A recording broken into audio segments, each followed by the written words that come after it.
was with a client recently, and um, we were having a conversation, and somehow we spoke about a property this client bought over 16 years ago.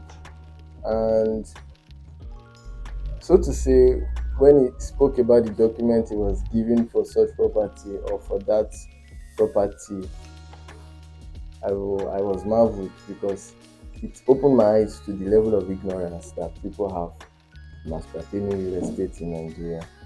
And what's this document? So he bought a piece of land somewhere in Lagos, and he was giving a receipt as document of transaction. So instead of having a contract of sale, a deed of assignment, he was given a receipt. They call the receipt Omonile receipt. And for them, this receipt is like the most vital thing in the transaction. And what did this receipt contain? All this receipt contained was just a header having the family name and the signature of someone that sold it to them. And what was stated in this receipt was a piece of land sold to. And I find it very amazing that this is widely accepted in some locations in Lagos State, right? And there's just a lot that is wrong in this. A receipt first is not a contract of sale, it's not a deed of assignment, it's not a means of transferring property or transferring rights of a property from one person to another, right? It is not.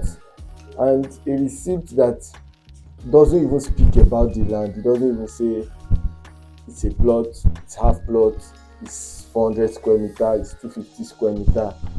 It has nothing to say about the land, just a piece of land sold to.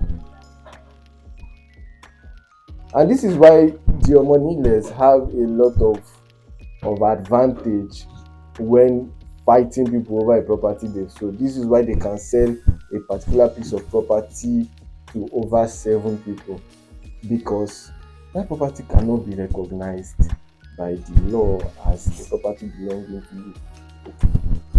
Let's say you buy such a property and there's a case in court. What are you bringing to the court? A receipt, no contract of sale, no deed of assignment, no survey plan. What are you bringing to the court, right? And this is why you need to take your time to pay attention to real estate transaction, right? I'm not even yet talking about carrying out due diligence. Just a receipt was given for real estate transaction, and I feel very pained about it. Because this is something that can all be avoided if you had gone with an agent that is not just interested in his pocket. This is something that could have all been avoided if you have gone with an agent that really understands how real estate transactions should be done,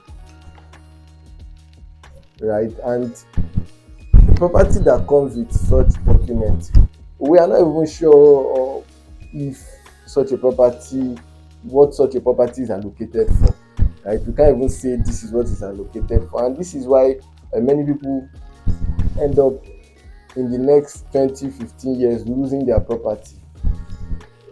This is a 16 years transaction, right? The government can wake up and say, all right, this place was allocated for a road, and the family can wake up or stand up and say, we are taking our property back. And then it's just, I'm doing this just to enlighten you as someone looking to buy or invest in real estate. Please, a receipt is not valid for transferring rights of a property. A receipt cannot do that. Let's establish that. You can't use a receipt to transfer rights. It's not recognized by the law. To transfer rights, you need a deed of assignment, a deed of conveyance. You also need other documents that will assist if there's any situation that there's a court case. You need documents like the survey plan, right? If there's a title, you need to transfer that title to your name using the governor's consent. Could it be a C of O, a right of occupancy, right? So you need to pay attention to these details when transacting. You need to pay attention to these details. It's going to save you a lot. It's going to save you a lot, because imagine my client looking to sell this property in the next 20 years, in the next 25 years, and then the family comes up and say nothing happened. Of course, nothing happened. Nothing happened. Legally speaking, nothing happened. It's not recognized. What you have is not a document. It's not recognized. Anybody can write a receipt and give you. There was no signatory, of the most elderly. There was no signatory of anybody in the family, just the person that sold the property. So I'm saying this, so you looking to buy a property today would make better decision.